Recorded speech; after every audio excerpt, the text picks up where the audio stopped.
All right, I'm going to give you guys a little tour of my retro gaming and media room. I have collected for decades, and I figured it's finally time to build some shelves and display them on the wall. Display them and play them. Whenever I wanted to play in the past, I would have to get it out of storage, hook it up, play it for a month or two, and then put it back and get something else out. So figured it's time. I have the space, and I've been wanting to do this for a while. So let me give you a little tour. Start over here in the corner. These are custom pieces of art I made. They're kind of like blueprint looking things of some of my favorite systems that I framed. This wall is kind of my childhood. I spent a lot of time finding and printing out all of these individually. Different movies, video games, TV shows, music. I grew up in the 80s and 90s, so it's kind of my whole childhood on the wall here. That was a lot of fun. Took a lot of time, but brought back a lot of memories. In the middle of the wall are my handhelds. So I open these cases so you can actually see inside, but basically you'll see I have the systems, and then I also have some games. These aren't all of my games, but some of the ones that I loved the most. And then the boxes above them. So this is, we'll start with PSP. That black one is the original one I owned with the box. And then that's the PSP 1000. I also wanted the 2000 and the 3000, so I bought those later in different colors. Next is I have the PS Vita and the Sega Game Gear, in this case with some games. These were two of my favorite handhelds, both so good. Next is my collection of DS's. I have the 2DS, the 3DS, and the DSi, and some games. Here's the collection of older Game Boys. So I have the OG Game Boy, the Game Boy Color, and the Game Boy Pocket, and then the Game Boy Advance. And then last over here is the Atari Lynx. This is one that I always wanted as a kid and never got, but so I bought it a little bit later in life. It's been fun to kind of play the library, having never played it before. So that's probably the one I bought, even though it might be the oldest one. I bought it after everything else, but it's been a fun one. The only one I don't have displayed up here is the Sega Nomad, which is that was the handheld that played the Genesis games, which is, in fact, I'm working on it over there. I'm putting a new screen on it right now. But those are my handhelds. All right, so on to the wall of consoles. So I'll give you a wide shot first, so you can see how I set it up with boxes on top. And then I'll show you how I did these consoles in more detail in just a second. But there's the wide shot if you just kind of want to see that. If you want to hear me blab about them for another minute, just hang around. But for each one of them, like if we look at the PS4 as an example, I custom made a plaque for every system. And then, so you'll see the plaque, the system, along with the controller and any accessories. And then above it is a space for the games. So that's kind of how all of them are set up. So if we start down here at the bottom, and I also have an older model plasma that outputs 480p. I keep it around because systems like the PS2 and the Dreamcast look just really great on it. So I keep it around for those systems. But anyways, so starting down here, that's this guitar. That's the Atari 2600. That is the first system I ever owned, and it is the one I had back in the day. I've kept it. I tried to keep it in really good condition. I've recapped it actually, just because I want to keep it running forever. So I didn't need to. It was running fine, but I just want it to live forever. It was my first console ever, so, and some of my favorite games for it. There's the ColecoVision. I love the colors of the ColecoVision logo, but it was one of the ones that had the built-in number pad controllers, which is interesting. Then we have the TurboGrafx 16. Again, not one I had as a kid. I got it later in life, but it's been fun to play with. Then we have the Intellivision. So, quick story. My father-in-law may have had the biggest Intellivision collection in the US at one point, maybe in the world. He had it all. So he hooked me up with some really great Intellivision stuff, some new in-box stuff, and some of the really rare games. And again, it was one that had the weird controllers with the number pads, and you put these, you slid these in so you could know what to do for every game because every game was different. And then the voice synthesis module, which some games used. But yeah, there's the Intellivision. And then the Atari 7800, which you'll notice I skipped the 5200 because it's a pretty bad system, but there's the 7800. And then before we go to the middle, we'll look over here on this side. I also have a CRT TV for when I want to, the older consoles just were built for these and they look better. I'll show you how I play them now. I don't always use the CRT. I have a different setup for the older consoles that I'll show you in a minute. But anyways, so yeah, down here's the Neo Geo CD. I don't have the Neo Geo AES cartridge because it's insanely expensive to collect for. But the CD version is good too. They're actually making a replica basically of the AES for cartridge version. You can pre-order it now, and they're making even the old games for it. It looks really great, so definitely go check out if you're interested. Neo Geo had some amazing arcade ports, some of the best games at the time. Then my collection of Xboxes. There's the OG Xbox. I love that beast. Then the Xbox 360. The black version with the Kinect. And then the Xbox One.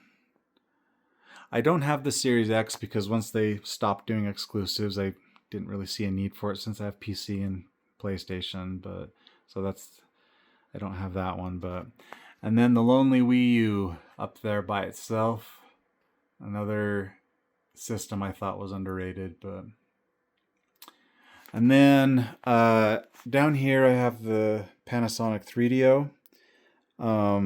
This is the version that has the resolution switcher on the back, which is a neat exclusive feature of this particular version of the console.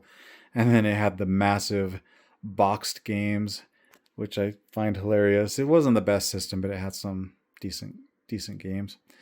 And then this shelf's a little bit different. These are my mini consoles. So the mini PS1, NES, Super NES, Genesis, and then that's the Atari Game Station Go back there, which is a really good emulator officially made by Atari.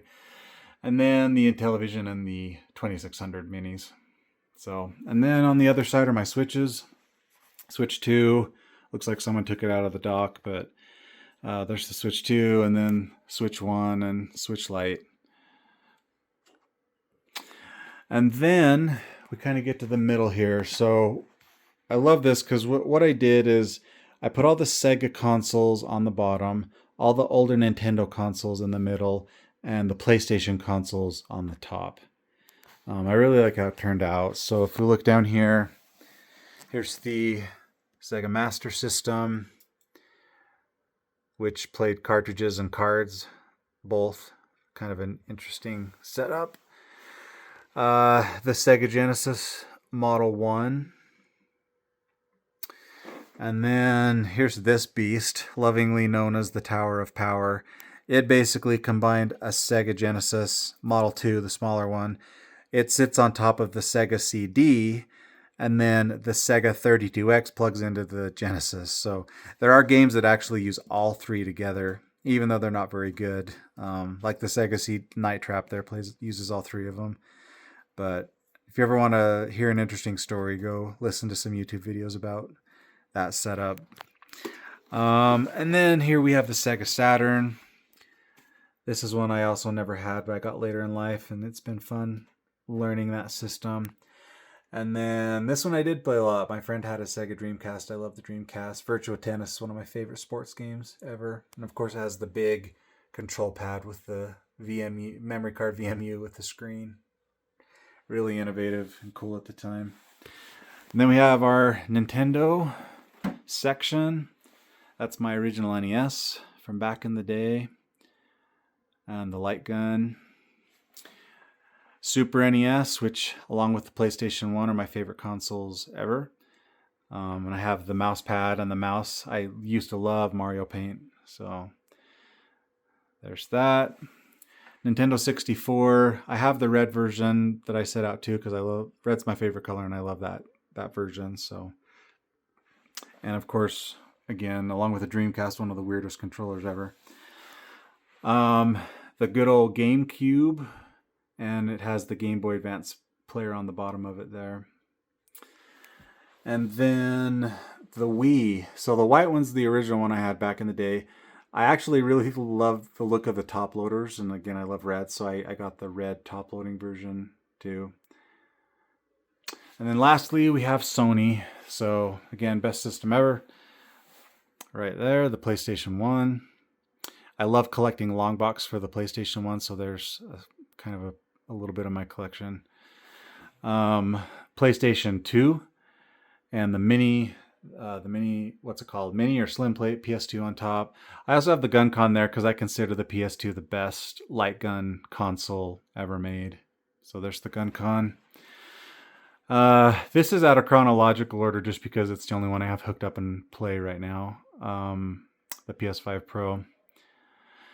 And then we have the PS3. I remember standing in line almost all night for that one. It's the fat version with the PS3 iToy camera. Love that beast. And then last is the PS4, the God of War edition with the games. So, and then the boxes up here. I already showed you the handheld boxes, but here's some of the console boxes and a few accessories. There's the Super Nintendo Super Scope, which was a lot of fun. There's not most, but I don't know, maybe half of I have boxes for about half of them. And then the last thing I want to show, if you're into retro gaming, you probably know what this is, but this is the RetroTink 4K, and it is an amazing piece of hardware. It's an upscaler that basically makes all of the older systems that aren't HD, that really were built for something like that CRT TV. It will upscale them, give them scan lines, basically it is hard to tell the difference between playing it on the RetroTink. You do have to pair it with an OLED really to get the best picture to make it look the most original. But RetroTink with an OLED TV is basically as good as playing it on the CRTs, which is what they were made for. So an amazing piece of hardware that I highly recommend. If they have different versions, this is the 4K, but they have a 1080p one and ones for different systems. So I highly recommend looking into those if you haven't. And then just some, I also do have a transformer, what are they called? A step-down transformer.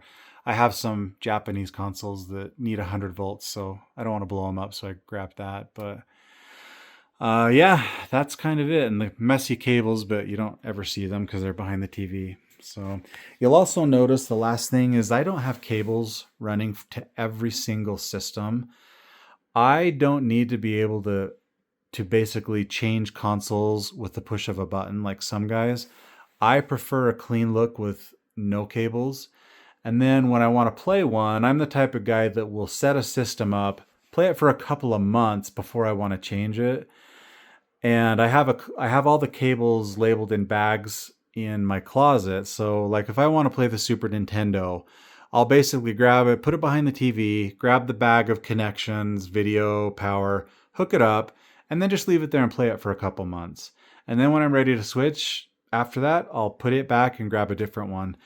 And that works for me. I prefer a clean, even if the best cable management guys out there, you can still see cables. And so I just wanted the clean look, and I don't need to be able to switch at the change of a button. So that's what worked for me. There are guys that do setups with video switchers and all kinds of like video magic. There's a guy with a channel called Dream Room 64 Go look at his channel if you want to see the best example of someone who has hooked it up to be able just to, with video switcher and all that. Anyways, he's got a really good setup. But this works for me. It's cleaner. I don't have to worry about things failing as much. It's just easier and cleaner for me. So that's it. Oh, and I do have a few things like the I love Legos too, so I have the NES Lego sets, Game Boy, NES with the TV, and then the Atari one over there. And then I actually am a video game developer, so these are some of the games I worked on. Not all of them, but some of them. And then I just love Red Dead and Cyberpunk. I didn't work on those, but a few things there. That controller actually is, I worked on Hogwarts Legacy, and it's not just a custom controller. They actually numbered these for the employees. So there are only like 200 of these in existence. So I'm pretty proud of that one. But yeah, so that's pretty much it. Let me know if you have any questions about my setup or how I built the shelves. I'm lucky because I started collecting before retro prices went insane. A lot of this is like I bought decades ago. Some of it I used to get this stuff at yard sales for like 10 or 15 bucks, whereas now they're hundreds. So I don't envy anyone who is starting to collect for retro gaming right now because things have just gone crazy. So I was lucky to start a long time ago and just kind of build this up over literally the last almost 4 decades. So anyways, that's it. Let me know if you have questions, and thanks. See ya.